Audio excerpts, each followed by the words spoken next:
Estamos contando esto en detalle una vez más. Se los estamos contando porque lo que nos preguntamos esta semana cuando les planteamos este informe y toda esta información con Gabriel es ¿cuánto va a gastar Alberto Fernández? ¿Cuánto tiempo se va a quedar, por ejemplo, en Nueva York, donde hay un espacio de tiempo que él si quisiera podría quedarse y no sabemos si tiene actividad?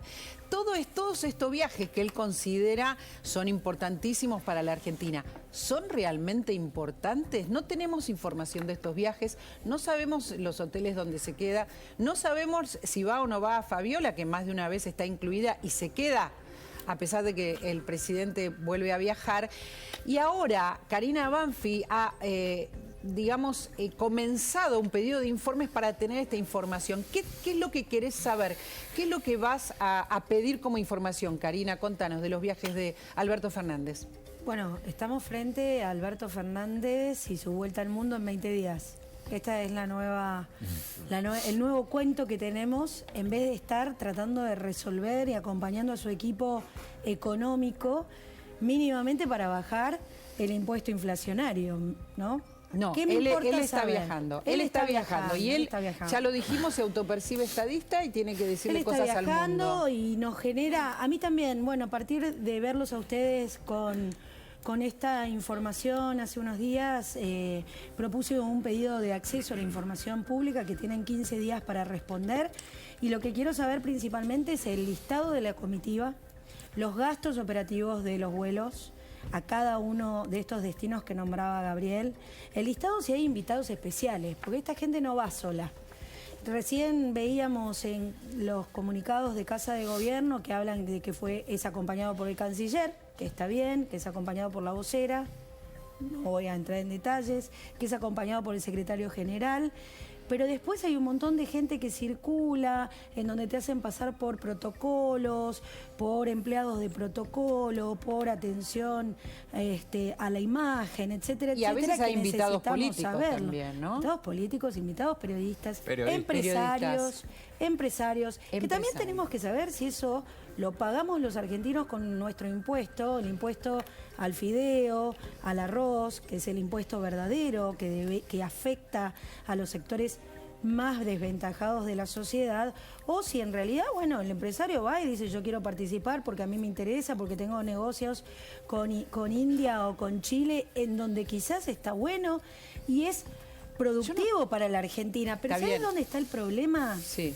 Que yo tenga que venir acá a explicar que estamos haciendo un pedido de acceso a la información cuando esto es transparencia activa. ¿Qué significa esto? Ellos mismos tienen que informar a la sociedad qué es lo que están haciendo con estos viajes antes que nosotros o ustedes con investigaciones periodísticas tengamos que preguntar. Realmente la opacidad que tiene este gobierno es increíble. Tenemos una crisis económica, tenemos infinitos problemas, lo voy a decir así, quilombos políticos en donde cada vez que hay un problema tenemos silencio de radio de la vicepresidenta y el señor presidente anda de viaje, le encanta estas imágenes que estamos viendo, ser parte de ese show protocolar, que lo único que lo hace es ponerlo en un lugar privilegiado, que por suerte el 10 de diciembre se le va a terminar. A ver, nosotros hablamos también de que él quiere disfrutar el avión presidencial, Gaby, y un avión que costó 25 millones, ¿no, Diego? A ver, 25 millones de dólares o algo por el estilo, una cifra descomunal. Sí. Y que ahora va a usar para... ¿Vos preguntás, Karina, en este pedido de informe sobre este avión? Sobre los gastos operativos del avión presidencial. El punto 6, costo operativo del avión presidencial para cada uno de los tramos del viaje. Y pide incluir los viáticos para la tripulación y la nómina de la tripulación también.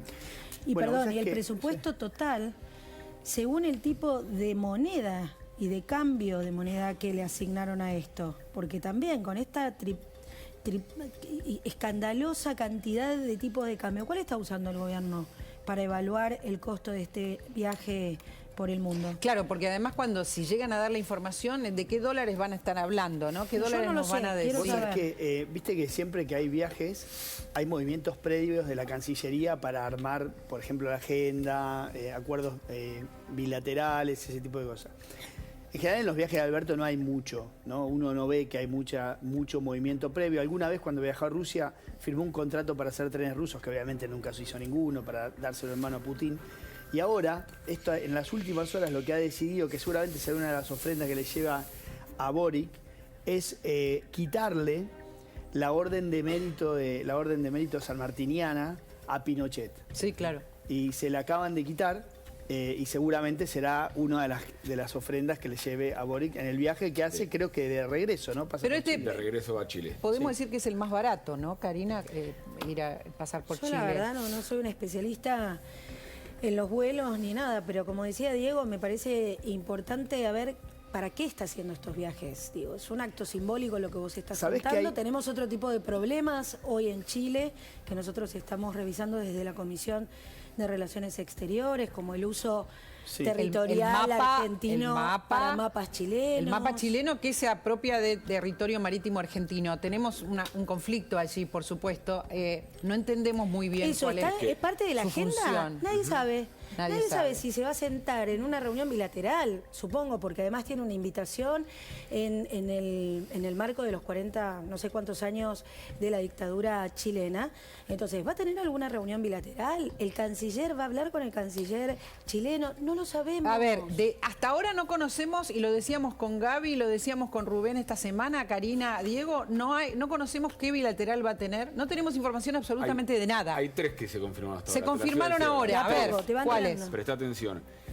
República de Corea, o sea, Corea del Sur, Emiratos Árabes Unidos y Bangladesh. ¿Pero entendemos por qué? ¿Sabemos por qué? No, son las 3 bilaterales porque ni el G20... Ese es el marco del G20. Eso es en el marco del G20. Va a tener esas bilaterales, claramente va a buscar bilaterales. Son las 3 que pudieron confirmar hasta ahora, cuando vienen trabajando esto hace tiempo, ¿sí? Y si ya tuviesen alguna de mayor peso confirmada, obviamente las pondrían por encima de, sin despreciar, porque aparte son importantes Corea del Sur y Emiratos Árabes y Bangladesh como lugares también de comercio para Argentina, pero claramente a los que están en el G20, que es un lugar importante que Argentina esté. En eso yo quería ser claro, es importante que Argentina esté presente y que el presidente vaya a ese lugar. La duda quizás es más en el G77 más China, porque también al ser la presencia china te marca también una predisposición de inclinación de tu política internacional, y lo de Chile también, que aparece como en un momento supongamos que todo fuera justificado. ¿Cuánto va a gastar? ¿A quiénes va a llevar? ¿Cuánto gastan en todos estos desplazamientos?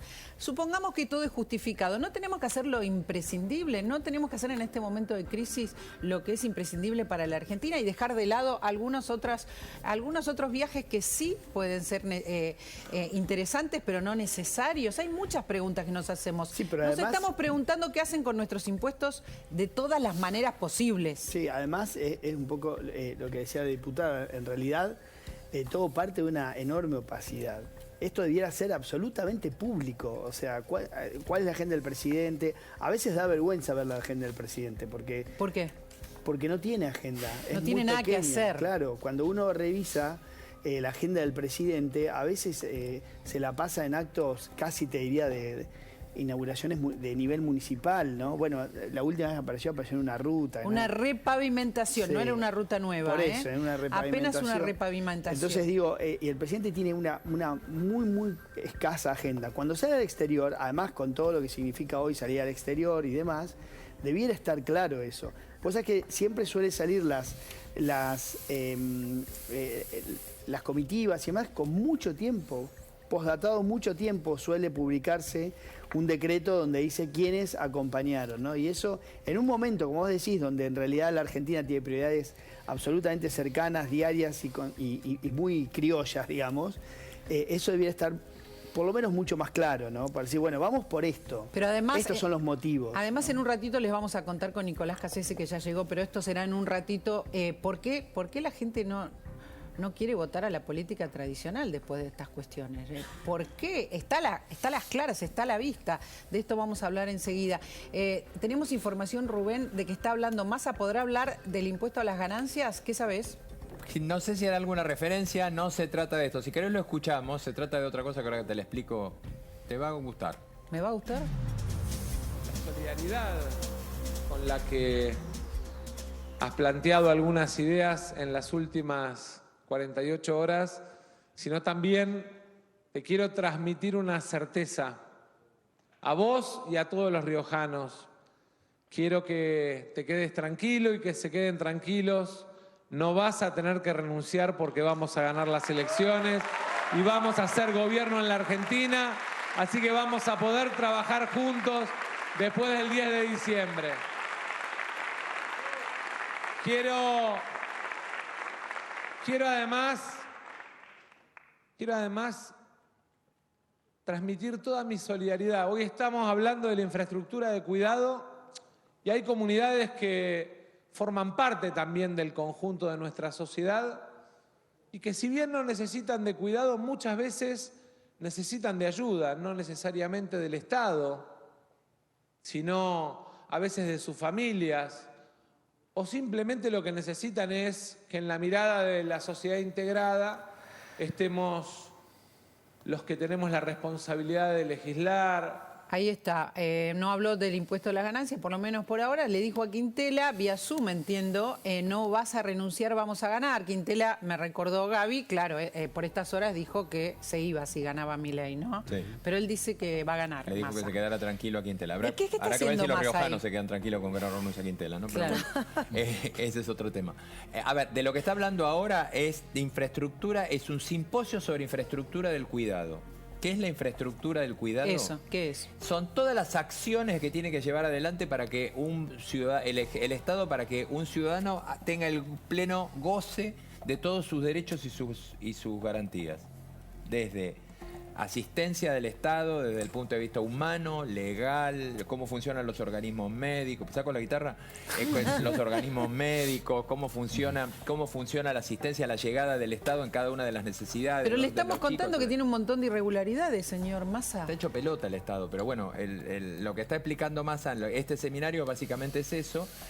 Por eso que costaba un poco entender de qué se trata. Es algo muy global. Infraestructura del cuidado. Simposio Nacional sobre Infraestructura del Cuidado. Esto es bien para Lizzy Tagliani, ¿vieron? Que sabe zarasear con esas palabras que no significan nada. Ahora, todo esto hace agua, la infraestructura del cuidado. Que la convocatoria es hacia una Argentina igualitaria con derechos. Sí, ahí estamos leyendo. Bueno, no está buena el cuidado del Estado hacia nosotros. Está bueno que nos cuiden. Ahora, me parece que tienen que hacer otras cosas más allá de un simposio. Bueno, como dice Nachito, dijo hace un rato, por ejemplo, bajar la inflación. Por ejemplo, cuidarnos. A eso nos cuida. Por ejemplo, no pagar sobreprecios. Por ejemplo, no viajar al cohete. Por ejemplo. ¿Es un acto de campaña o es un acto institucional? No se porque, sabe. Claro, ahí tenemos el problema. Porque mientras tanto le habla a Quintela, se hace el canchero, que si van a ganar y están supuestamente cumpliendo una función que a la gente para comer esto no le sirve. Y esto es por lo que después dejan de votarte. Porque si no bajamos a tierra las políticas y lo hacemos una realidad, esto no funciona más. Y es lo que tiene que entender Massa. A mí, la verdad, me parece inmoral. Creo que no está entendiendo. ¿Qué te parece inmoral de todo? Que use el espacio institucional que tiene como ministro de Economía para vender gilada. Porque eso es una gilada. La verdad, es una vergüenza que arme un acto supuestamente institucional, porque entiendo que está como ministro de Economía. Sí, con todas las provincias. Y hable con las provincias y le diga a Quintela, no te preocupes, que vamos a ganar. Esa canchereada ya no va más. La cosa está muy crítica, María Laura, es muy crítica. Nosotros la semana que viene nos vamos a enterar que somos un poco más pobres todos, porque viene una inflación que realmente hoy llega a los 2 dígitos y no hay manera de hacerles entender. Se lo ha dicho el Fondo, se lo ha dicho el Congreso, se lo ha dicho la oposición, se lo ha dicho la gente en las urnas, que se tienen que poner a trabajar. Están estirándola a ver cómo llegan y creyéndose que son competitivos porque salen terceros. Es una vergüenza. Perdón la indignación, pero estoy cansada. Está bien. Aparte, a ver, estamos hablando de una inflación la más alta de los últimos 23 años, ¿verdad? De esto no se habla en la infraestructura del cuidado. No, lo que están discutiendo, y acá estaba ampliándome un poco más, se está discutiendo también sobre inversión en infraestructura del cuidado. Y acá veo que aclara, porque hay un informe bastante amplio de gobierno sobre esto, diciendo que no solo es atender a las necesidades de quienes tienen que necesitan un cuidado, valga la redundancia, sino también a quienes brindan cuidado a las personas. Es decir, quienes están actuando como funcionarios. Te estoy tratando de entender, pero me parece que sos Lizzy Tagliani. Te cuento. No estoy entendiendo. La infraestructura del cuidado es un invento de Catopodis. En 2021 creó un fondo para la infraestructura del cuidado. Cuando vos ves, y esto es 2021, sí. Cuando vos ves a qué se dedica, básicamente todas las funciones que tiene están en otra área del Estado, ¿entendés? Esta duplicidad de funciones tan característica. Tiene hasta en salud. Exacto, tenés cosas de salud, tenés cuidado de primera infancia, tenés infraestructura para esos lugares, que en realidad cuando vos desarmás eso, ves que cada una de las piezas tiene un lugar en alguna otra repartición. Claro, claro. Pero es un invento, digamos, por así decirlo, una invento. Creación de Catopodis que destinó una parte del presupuesto a esto. Bueno, para hacer, como te digo, centro de asistencia infantil y demás. Pero no lo tiene, eso no lo arma salud. Sí, no lo arma exacto, están en otros social. lugares. Por eso te digo, todo lo que hace tiene su lugar en otros lugares. Hablen de a uno porque si no, digo, no por llega. eso acá se está hablando entonces, de plata, hay partidas destinadas a esto. Claro, como te digo, destina un porcentaje del presupuesto general del Ministerio de Obras Públicas a este tipo de obras. Es otra repartición que no es necesaria. Claro, Vamos a decirlo claro, con toda la es lo que letra. te digo. Por ejemplo, vos si querés inversión en salud, tenés obviamente estructura en el Estado para hacer inversión en salud. Si querés hacer inversión en primera infancia, tenés. Si querés hacer en tercera edad, también tenés. Bueno, esto es otro ente con presupuesto propio que hace inversión un poco toda. A ver, todo lo que estamos contando hoy, resumiendo hoy y todos los días, explica lo que pasa después con el voto.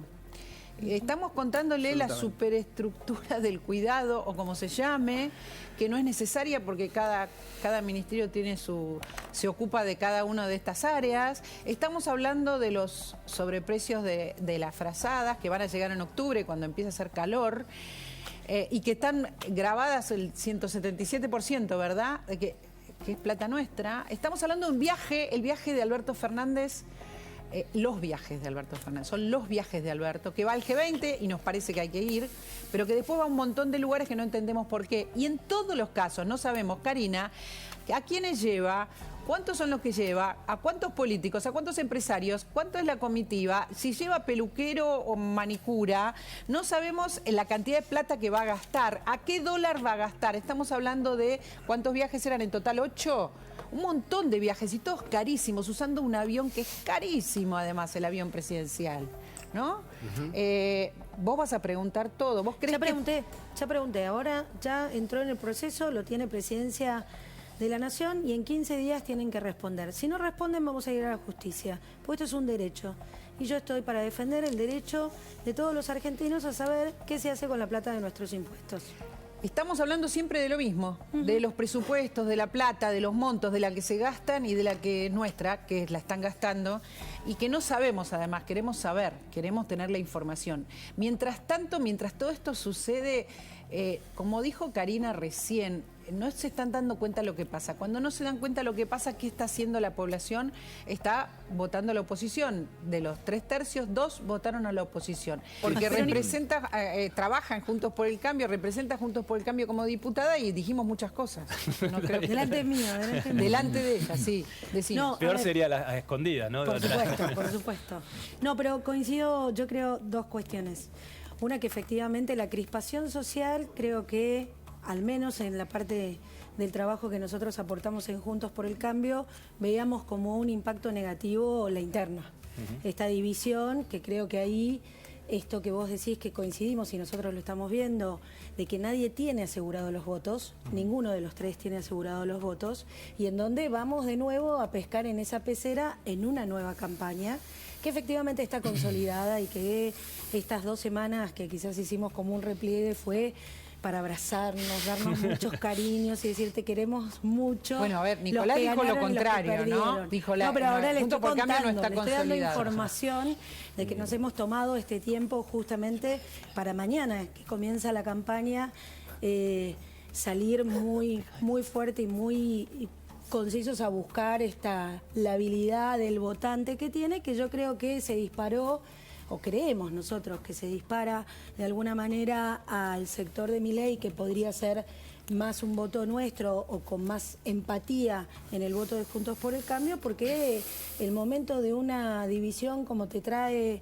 una interna no era el momento de época que tenía que tener la gente. Así que yo creo que hay que mirar y leer lo que va a pasar a partir de mañana en estos 40 días que nos quedan, porque bueno, vamos a tener muchas sorpresas y vamos a generar mucho impacto para traer ese voto. Quiero representar a Nicolás en el sentido de que él está viendo los datos hasta ahora. Los datos hasta ahora son estos, estamos hablando de datos. Porque esa película de La Paso te dio este resultado y nosotros que tenemos y hemos trabajado también con esos análisis, vemos efectivamente lo que vos decís y entendiendo que nadie tiene los votos asegurados y que vamos a salir a buscar los votos porque vamos a dar el cambio profundo de este país que necesitamos ordenar inmediatamente y que claramente no es la posición que está tomando el kirchnerismo. Sí, una cosa que por ahí sumaría como pregunta, si el tema, porque no lo escuché, el tema de la libertad económica que plantea Milei en un contexto de penuria económica,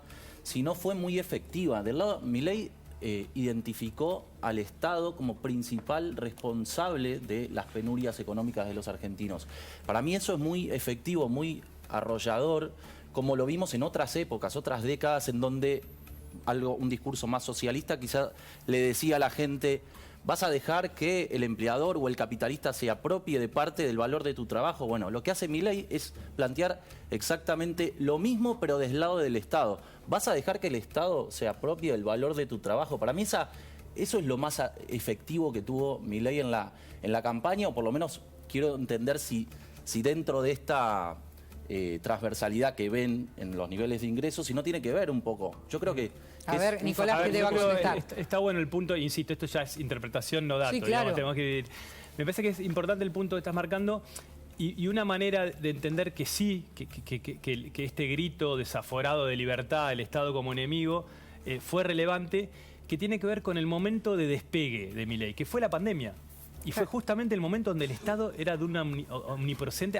¿Se acuerda que teníamos que pedir permiso? Para todo. Para ir yo tenía un hijo recién nacido, podías pasear al perro y no podías salir a la calle con tus chicos. Era una cosa realmente de intromisión. No podías ir a ver a tu mamá si estaba viviendo en la provincia. No podías salir a correr, o sea, era una cosa... Era realmente un Estado, el Estado presente. Ahí se generó...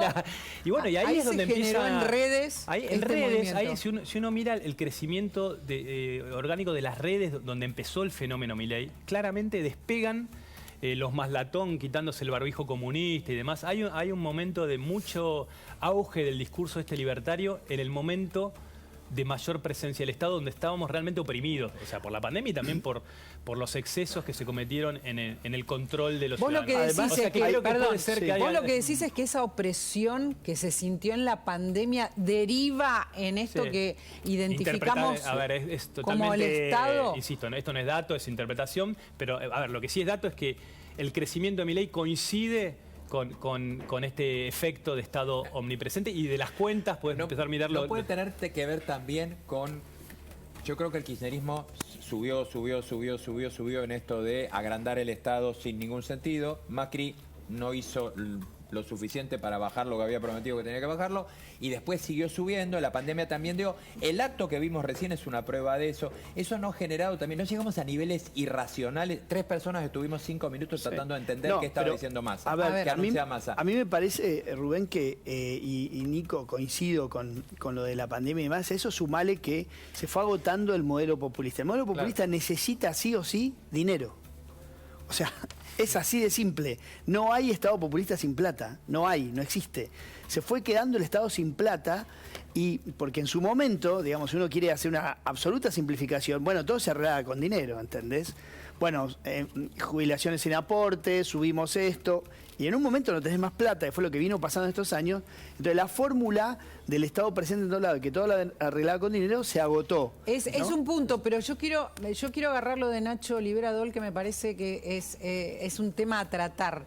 Todo esto se sabía, algunos hablaban del Estado populista que se quedaba sin plata. Digamos, esto lo vinimos escuchando, pero lo que dice Nacho es, hubo algo que hizo que las ideas de la libertad y de la libertad económica se imprimieran, como dice Nicolás, en distintas personas que son muy, muy diferentes entre sí. Y es interesante ver lo que pasó en la pandemia. Creo que es clave lo que pasó en la pandemia. Sí, pero un poco... Porque por algo se imprime, por algo en algún momento, el cansancio llega en algún momento, ¿no? ¿Puedo agregar una cosa? Yo creo que es la combinación de lo que están diciendo ambos. El cansancio del populismo y también la opresión que se vivió en la pandemia. Al menos es lo que nosotros estamos viendo.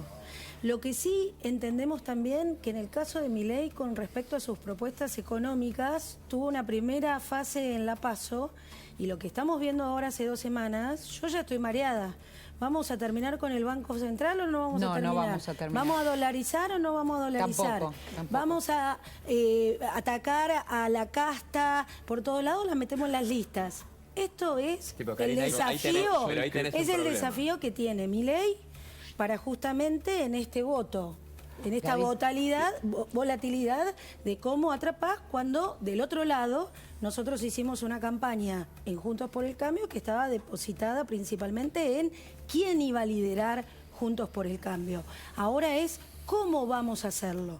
Y eso es el trabajo y la disputa que va a haber entre las ideas de Milei y Juntos por el Cambio. Yo discrepo con algo que decía Nacho, que no lo veo tan profundo el voto a Milei. No lo veo en estoy en contra del Estado o quiero mayor libertad y que el Estado se apropie de... Es más, los que vienen gobernando fracasaron y no me importa si es el Estado, si es el liberalismo, si es quien sea, yo quiero vivir con la plata que gano, vivir más tranquilo. Bueno, Si hubiese habido resultados económicos con populismo, hubo resultados económicos hasta que se agotó la plata y la gente votaba el populismo. La gente vota quizás mucho más sin tanta profundidad en el análisis, sino en cómo le va. Cómo le da el ¿No te bolsillo. da Le la pregunto, sensación de espera. que justamente el Estado se volvió completamente inútil Claro, para mejorar el poder de compra de la gente, los ingresos reales? Lo estás viendo ahora Pero, después no de las... solo se volvió inútil, la gente ve que hay una casta que vive de una manera que no viven ellos. Y que ellos están trabajando para financiarlos. Esto Pero es lo que no, vio pero Milei. eso lo veía antes. Durante todo el periodo kirchnerista veían... A ver, Cristina Fernández de Kirchner sacó el 54% de los votos cuando unos días antes se supo, por ejemplo, que le daban plata a Joclender y a las madres de Plaza de Mayo para hacer viviendas. Bueno, pero es lo que te Era estoy plena diciendo. campaña. O sea, la casta estuvo expuesta siempre. La casta pierde los votos cuando le va mal económicamente. Es la economía siempre, y lo decía un... Es un interesante lo que político. dice Gaby. Antes que te vayas, Karina, es interesante lo que Súper. dice. Perdió la economía en los últimos 20 años con todos los gobiernos. Que, bueno, por eso, es Por lo populismo tanto, hay y un reacción. fracaso de la política. De la política populista, sin duda. Nosotros lo que estamos llevando y buscando... No de la política en general. No, porque ¿sabés qué? Necesitamos poner en valor la política si queremos generar un cambio. Y estos chicos que votan a Milei no denostan la política, porque hace política Milei. Lo que denostan es a los políticos, al tipo de política que se le está presentando, a que Macri, cuando nos vino la sequía y las deudas, no lo pudimos resolver. Eso es lo que me parece que motivó un voto Ahora, más visceral, que va a ser, yo apelo a la sensatez y a la revolución de los sensatos al 22 de octubre cuando tengamos que votar nuevamente. Gracias, muchas gracias No, por estar gracias siempre a acá. ustedes. Pero me interesa mucho